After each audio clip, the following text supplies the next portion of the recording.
Om Vakradunda Vakradunda Mahakaya Mahakaya Surya Koti Suryakoti Samaprabha Samaprabha Nirvignam Nirvignam Kuru Kuru Me Me Deva Deva Sarvakaryeshu Sarvakaryeshu Sarvada Sarvada Saraswati Saraswati Namastubhyam Namastubhyam Varade Varade Kamarupini Kamarubini Vidyarambham Vidyarambam Karishyami Karishyami Siddhir Siddhir Bhavatu Bhavatu Me Me Sada Sada Gurur Guru Brahma Brahma Gurur Guru Vishnu Vishnu Gurur Devo Guru Devo Maheshwaraha Maheshwaraha Guru Guru Sakshat Sakshat Param Param Brahma Brahma Tasmai Tasmai Shri Shri Gurave Gurave Namaha Namaha Om Om Sahana Sahana Bhavatu Vavatu Sahana Sahano Bhunaktu Bhunaktu Saha Viryam Sahaviryam Karavavahe Karavavahe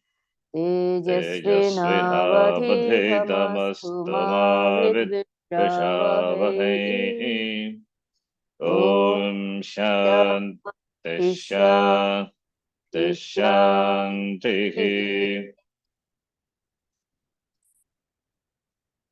Let us start from the shloka number 54. Let us read directly. Arjuna Uvacha Arjuna Uvacha Sthita Prajnasya Ka Bhasha Sthita Prajnasya Khat Bhasha Samadhisthasya Keshava Samadhisthasya Keshava Sthitadikshim Prabhasheta Sthita King Prabhasheta Kimasita Vrajeta Kim. Kimasitha Vyajeta Kim. So Arjuna said, it's asking a question. Up to the previous shloka, the topic of Karma Yoga. So therefore, Bhagavan said, by Karma Yoga, make yourself ready for Jnanam, Jnana Praptihi, Jnanena Mokshaha Muktaha Bhava iti. Up to the previous shloka, it is taught. So up to that chapter is over. Jnana Yoga taught, Karma Yoga also taught. Sankhya Yoga and Karma Yoga. Jnanena Mokshaha, therefore Jnana Yoga, and Karma is the means for Jnana Yogita Prapti. Therefore, Karma Yoga means for Jnana Yoga, Karma Yoga also taught. Now we start the next topic because Arjuna asked a question here. Is asking about Sthita Prajna Lakshanam, inquiring about Sthita Prajna Lakshanam. Sthita Prajna. Sthita Prajna Yasya Saha. The one who has got Prajna, the knowledge which is steady, firm. So Sthita Prajnasya Samadhistaha. Sthita Dehi. Different words meaning the same, referring to the person who has wisdom, jnanam, whose jnanam is steady. Sthita prajnasya ka bhasha. What is the definition? What is the definition of sthita prajna? Samadhistasya keshava. Sorry, samadhistasya keshava. Samadhi, whose mind always revels, abides, stations, dwells in Atma. Sthitadhihi, sthitadhihi, buddhihi, whose buddhi, the mind, is always sthita in that knowledge, not shaken by anything. Kim Prabhasheta, how does he talk? Kim Asita, how does he sit? How does he walk? How does he behave in the society? That is the question here. How does he act? So Kim Prabhasheta, Kim Asita, Kim Rajeta iti. So Arjuna said, O Keshava, what is the description of a person of firm wisdom? Siddha Prajna. One whose mind abides in the Atma's self. How does such a person, whose mind is not shaken by anything, speak, sit, and walk? Shankaracharya introduces this shloka by saying that Arjuna, desiring to know the characteristics of a person, Sataprajna Lakshanani, who knows Atma, as a question. How does such a person speak, sit, and walk? The word Sitaprajna refers to a person who has no doubts, weakness, or error with reference to the knowledge of Atma. That is why Stita Prajna, no doubt with regard to Atma. Therefore, Mananam we had done. First is Shravanam, and therefore Mananam we had done. Then vagueness or error is also not there. Therefore, Nidhyasanam, Jnanishta he has gained. Therefore, his Prajna is strong, steady, with reference to Atma. That person is called Sitaprajna. Thus, the knowledge stays, become Stita. One's knowledge can also be erroneous, that there is no doubt or vagueness, but the error will show in time. Here, the knowledge stays without error, without mistake. The word Sitaprajna being in the masculine gender means a person for whom the knowledge stays, not the knowledge itself. The word for knowledge is Prajna, which is Prajna, which is in feminine gender. Akaranta Strilingaha. Yes, Sitaprajna, because it is referring to the person in whom the knowledge is steady. Therefore, it is in Pullinga. Pragya can mean knowledge of anything, such as archery, for example. Shankaracharya, therefore, he clarifies the knowledge being spoken of as well established, well rooted knowledge that I am the whole, Aham Param Brahma Aham Asmi iti. The topic here is Paramatma, not archery. And the person for whom the knowledge of Atma being Param Brahma is studied is called Sitaprajna. Sitaprajna, not Sitaprajna, Sitaprajnaha, Sitaprajna. This person is also described as one who is in Samadhi, Samadhistha, Samadho Tishtati. One whose mind is abiding in the Atma, is awake to the Atma. That is what is Samadhi is. Arjuna wanted to know how Krishna would describe such a person. Therefore, he asked, Siddhaprajnasya ka bhasha, how do you define? What is the description? Shankaracharya puts this question in another way. How is this person described by others? Katam asau parehi bhashyate. How it is described by other people. Bhagavan used the word samadhi in the previous verse, not Sataprajna. It was Arjuna who coined this latter word, and his question reveals that he seemed to know what it was all about, at least in the first time. He asked for a description of a wise person, Sataprajna, which was an excellent question. He also used the word Sitadhihi, meaning a person whose buddhi remains firm. But then he asked, does this person talk? Kim Prabhasheta? Kim Prabhasheta means how does he talk? How does he express himself? How does he conduct himself? Does he or she sit? Kim Asita? Does he or she walk? Kim Rajeta? Shankara did not think that these questions as worded were Arjuna's real questions. Siddhaprajna also is a human being. Therefore, he will speak, he will sit, he will walk like any other human being. So that is not the intention of Arjuna's questions, really, as it seems to be. That's why Swamiji says here, Shankaracharya did not, therefore says here, Swamiji says that Shankaracharya thinks so. What? He did not think that, Shankaracharya did not think that these questions as worded were Arjuna's real questions. To ask does a wise person talk would have been meaningless because Krishna had been talking all along. It would also have meant that Arjuna had a doubt about whether Krishna knew what he was talking about, and therefore whether he was a Sitaprajna. Because Kim can mean what or how. Therefore, Shankaracharya took Arjuna's question to mean the latter, not Kim. Katam. Kim is equal to Katam. How does a wise person talk, sit, and walk? When someone asks you a question, you either answer the question or you answer the person. When you answer the person, you still answer the question. It is the spirit of the question that you address. When you answer the person, you consider what the person had in mind when he or she asks a question. Before a person talks, he or she has a sense to convey. This is the reason why one talks. Therefore, the listener tries to understand the intention or the sense of what the speaker is attempting to convey. This is real listening and is very important.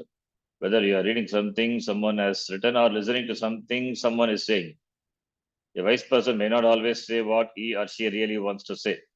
A person's look may be enough for you to see his or her language. This sometimes happens without the eyes also, like when you hear 2 or 3 words and understand the whole sentence. It all depends on your capacity to see what the speaker wants to say. What is the spirit of Arjuna's questioning here? When Lord Krishna answered Arjuna, he did not answer his question. Instead, he answered the person, as we will see. If he had answered the question, what could he have said? Would he have described a Siddhaprajna as one who walks very slowly or quickly because the person is Siddhaprajna? Suppose a Siddhaprajna doesn't have any legs. Or would Krishna have said that a Siddhaprajna talks very slowly because he or she is very alert? Or that being very alert, Siddhaprajna's words are carefully measured and come only in half-minute intervals, the person being so rooted in the self. What does all this mean? How does it make any difference? Some people think that if you talk very slowly, you're wonderful. They think that the words of a wise person who talks slowly come from infinity, and therefore they take time. They come from such depths, it seems. People can be very easily fooled by those who pose as wise by saying very little and speaking very leisurely. This is true. Marking a person as spiritual by the way the person talks, nothing to do with that. There is yet another popular description of a wise person. Words just tumble out. The physical organ is incapable of keeping track of the pace of the quicksilver mind of the wise. It is so mercurial. No God has made an organ of speech that can keep pace with it. The person has so much energy. And then there is another type of wise person, it seems, who having reached Atma doesn't talk at all. He or she is always in samadhi. People come and the person just looks at them without even blinking. Why? Because he or she is Siddhaprajna, one of steady wisdom. Thus, we see that if Arjuna's questions had been taken literally, no answer would have been possible unless Krishna himself believed in such definitions of a wise person.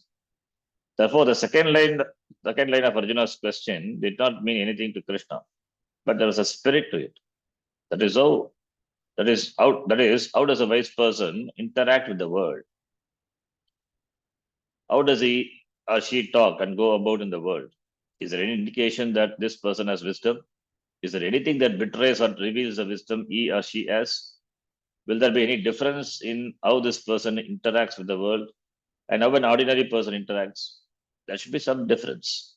Therefore, what is it that characterizes a person's wisdom? That was the spirit of Arjuna's question.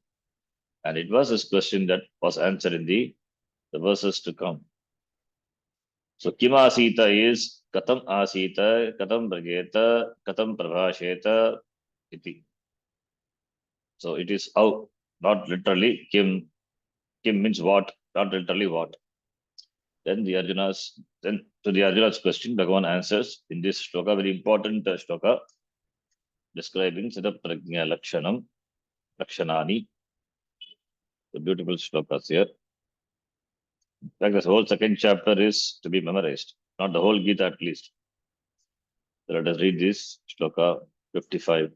Shri Bhagavan श्रीभगवानुवाच Prajahati yada kaman प्रजहाति यदा कामान् Sarvan Parthamanogatan सर्वान् पार्थामनोगतान् Atmanyevatmana tushtaha आत्मन्येवात्मना तुष्टः Sthita prajnastadochyate स्थितप्रज्ञस्तदोच्यते Shri Bhagavan Uvacha Bhagavan said, E Partha, Sambodhana, E Partha, Yada Prajahati Manogatan Kaman, Yada Manogatan, Sarvan Manogatan Kaman Prajahati, Atmanyeva Atma Tushtaha Bhavati, Tada Siddhaprajnaha Uchyate. It means when a person gives up all the desires as they appear in the mind, Sarvan Manogatan Kaman, all the desires, Manogatan Manasi, Gataha, Gatan. all the desires which appear in the mind. When the person gives up, how is it possible to give up? It means out of jnanam. Jnanena prajahati tyajati. So partha, and it is atmanyeva atmana, atmanyeva atmani, atmana eva atmani santushtaha tushtaha. Is happy in himself, with oneself alone. Atmanyeva atmana tushtaha, atmani atmana tushtaha. Happy in oneself. That person is said to be the man of steady wisdom, ascertained knowledge. Sadaprajnaha tada uchyate. The characteristics stated here and in the subsequent verses of the chapter are with reference to a person who has already attained this knowledge. Both the definition, lakshana of a wise person, sitaprajna, and the means for becoming wise, the sadhana, are discussed. So not only sitaprajna lakshanam, lakshanani, even the sadhana to become a sitaprajna also discussed here. In this shloka up to 72, 55 to 72. Although Arjuna only wanted to know who is sitaprajna, the sadhana is also taught because through the Shastram, the characteristics of a wise person are said to also be the means for preparing one's mind for the knowledge of the Atma. In his commentary, Shankaracharya referred to Yasita Pragya as one who is accomplished, one who has made it, a Kritartha. The characteristics of one who has made it by gaining this knowledge becomes the sadhana, the means for gaining the knowledge. So what that are the characteristics of the person that becomes the means for the sadhaka. So the characteristics of the Sitaprajna becomes this sadhana, the means for a sadhaka. So that is why Arjuna asked this question.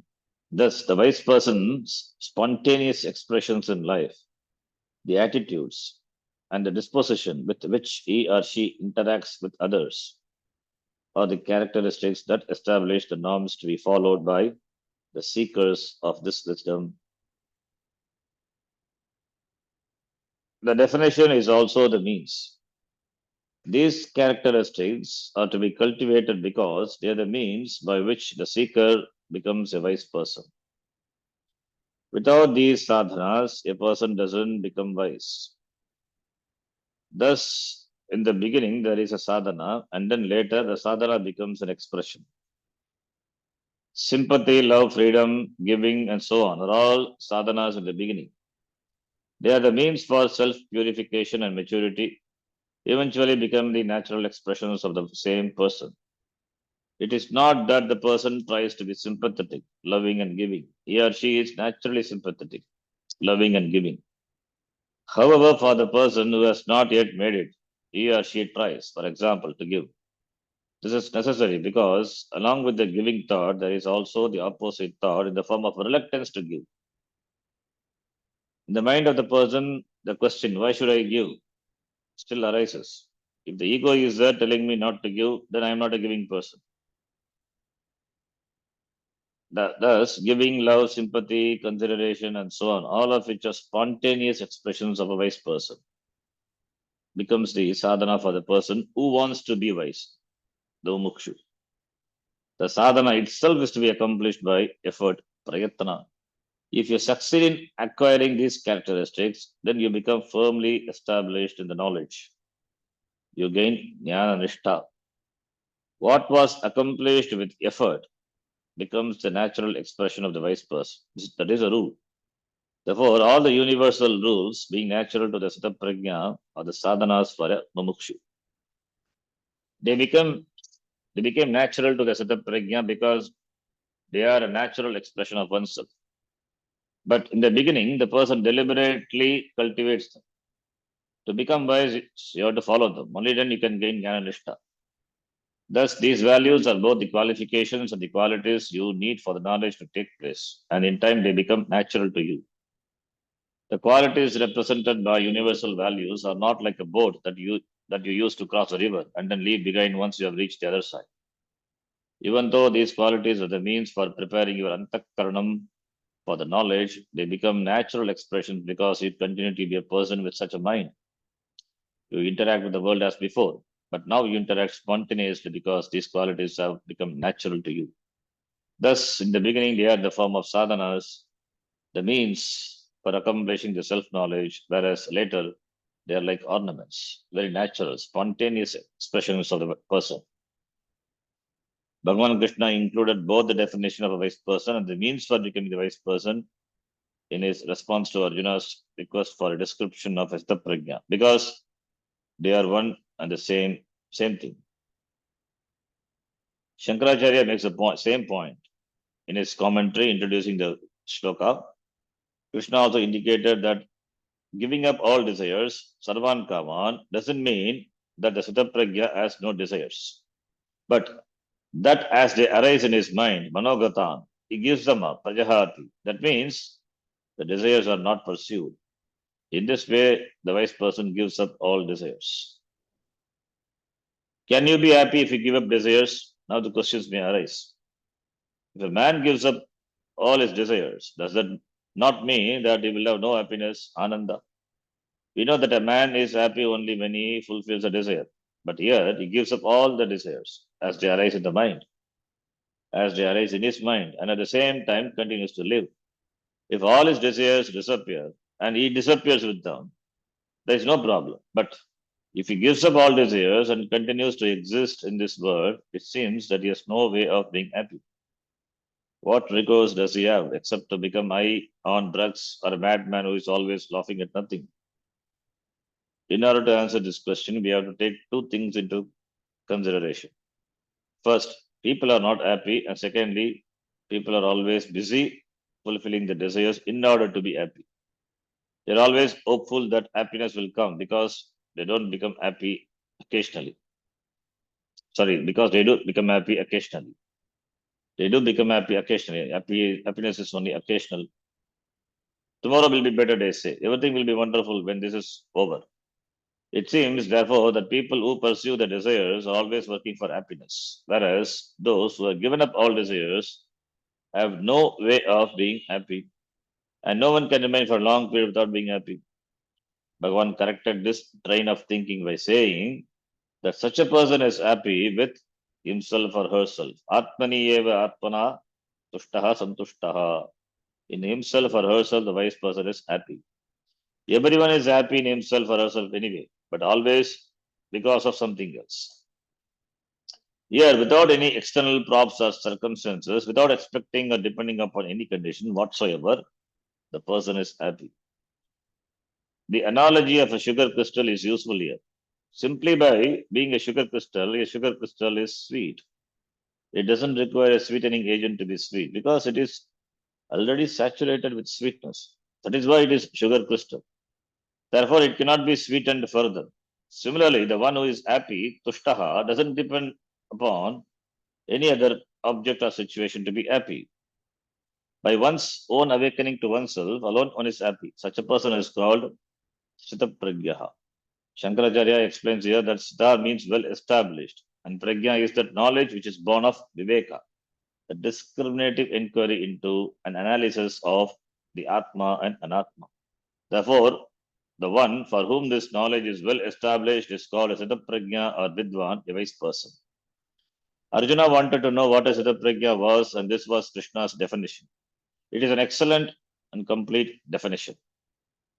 A Sthitapragya, Krishna said, is one who, being awake to the fact of the Atma, being happy for no other reason, gives up all desires that arise in his or her mind. Therefore, desire not there, therefore he is happy. What is the difference between binding and non-binding desires? So desires are of two types, binding and non-binding. So Tita Prajna may have desires, but desires are non-binding, therefore they are happy. Desires, that is kamas, can be divided into two types, raga and dvesha. Raga and dvesha being nothing but desire, the common word for both of them is kama. I want is kama. I want such and such can be either something you want to acquire or protect, or something you want to avoid or get rid of. Either way, it is a kama, I want. This want can be in the form of raga or dvesha, depending on whether you want to acquire something or get rid of something. Raga dveshas are also of two types. Desires are of two types, raga dvesha. Raga dvesha is nothing but desire only. And raga dveshas itself are of two types. It means desires are of two types, binding and non-binding. Whenever the Shastra talks about kama in the form of raga dvesha, it is referring only to those that are binding. When a person gives up all the kamas as they arise in the mind, he or she does so for a reason. Otherwise, giving them up is not possible. That a man who gives up all the desires in his mind and who is happy in himself is called a wise person. The prajna seems to mean that the first condition is a necessity for the second condition. Thus, in order to be happy with oneself, one has to give up all desires. How is it possible? Unless you are happy with yourself, how can you give up all desires? Therefore, catch 22 situation here. Therefore, if in order to give up all desires, you have to be happy with yourself, and in order to be happy with yourself, you have to give up all desires, then you are in an unenviable position. It is something like a mentally unbalanced person who is advised that unless he marries, he will not be cured. In other words, the diagnosis and the treatment are one, because no father will give his daughter in marriage to a madman. He will not be able to marry. Unless he marries, he cannot be mentally well. We seem to have the same situation here. But do we? According to some modern translations, it may look that way, but not according to Shankaracharya. Non-binding desires are not the problem. First, Shankaracharya created a problem by saying that a person who gives up all his desires is like a madman. Otherwise, how can he be happy? Then he said, a man who is happy in himself by his own awakening to himself doesn't need any desire to be fulfilled in order to be happy. What desires are being referred to here? Only those desires whose fulfillment is meant to make me happy, and not those that are non binding in nature for me. Non binding desires may include a desire to do, a desire to write, a desire to teach, a desire to give, a desire to just simply stay put, and so on. Non binding desires are not being considered here, only binding desires. The wise person is one who gives up all the desires. Where does that leave? Shankaracharya, who wrote the commentary on giving up desires. Was he a wise person? Was Krishna, who taught Arjuna, a wise person? Was Vyasa, who wrote the Mahabharata, in which the Gita appears, a wise man? If only those who have given up all desires are wise, none of these men can be considered to have been wise. Krishna seemed to have a desire to teach. Krishna all but pounced on Arjuna. He did not even mind that he was in the midst of a battlefield.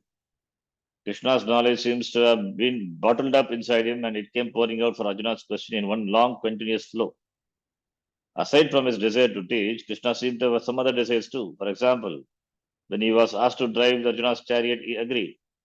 Had Krishna given up every desire that arose in his mind, he could not have driven the chariot, but he drove it. He did drive it. He also took up the flute and played a lot of songs.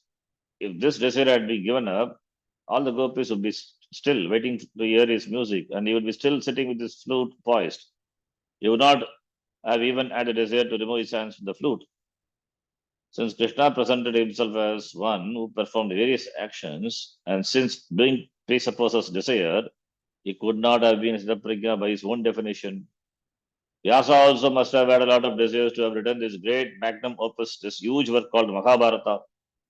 To have kept on writing as he did, had a very special mind indeed and a lot of desires as well. People often have the desire to accomplish some enormous project or the other, but then after a while they give up it. They begin it but do not complete it, but not Vyasa. He began and finished every chapter. Thus, according to the definition, he could not have been a Jnani. In fact, no teacher can be a Jnani then. Thus, they all must be Ajnanis. If the desire is not there, a wise person cannot teach, which means that only the otherwise can teach, but they have nothing to teach.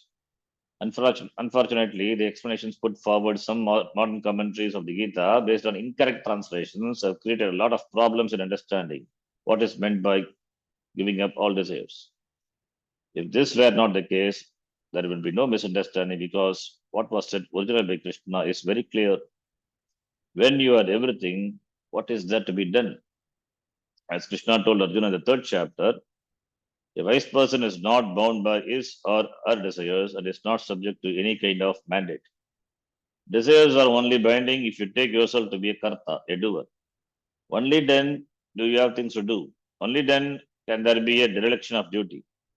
If, on the other hand, you don't look upon yourself as a karta and are awake to the knowledge of yourself, there is no question of this self being a doer.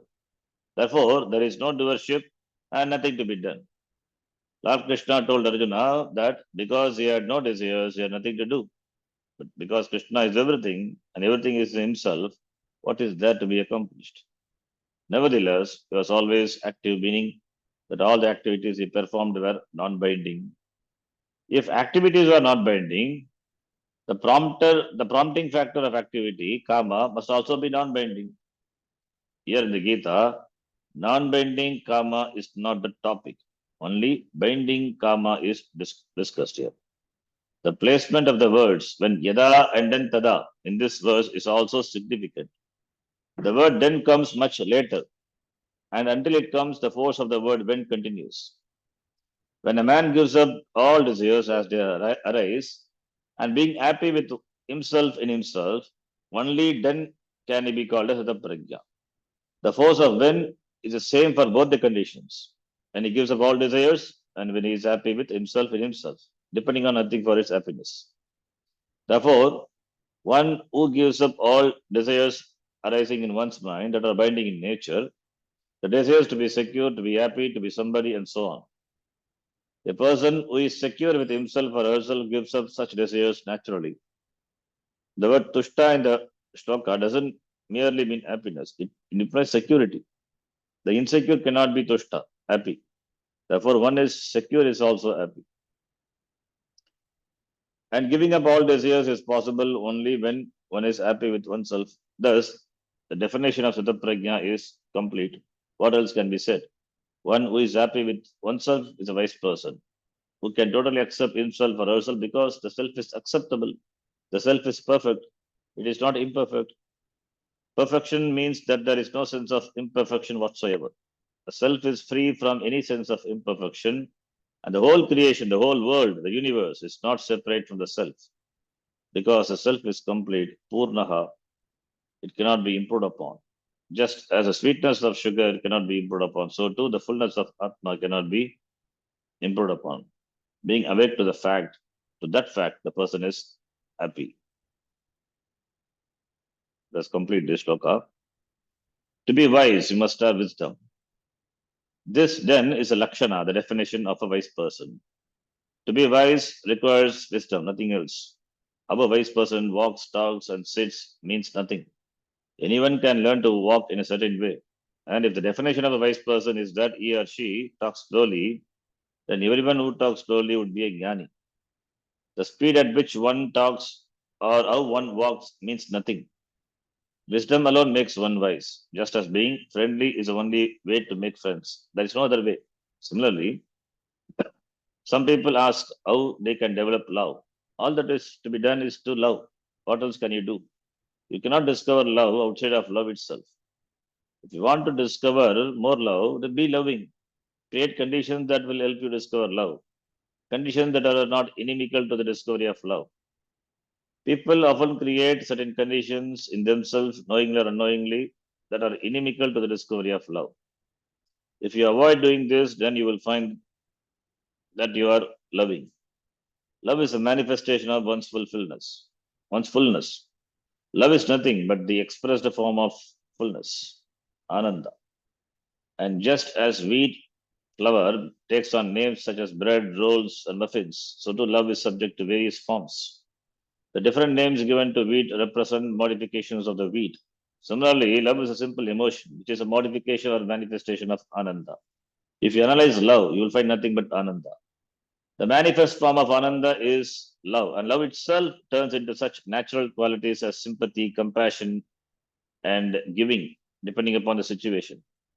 And when that same love is distorted in any way, it becomes karma, leading to negative emotions such as greed, anger, depression, and so on.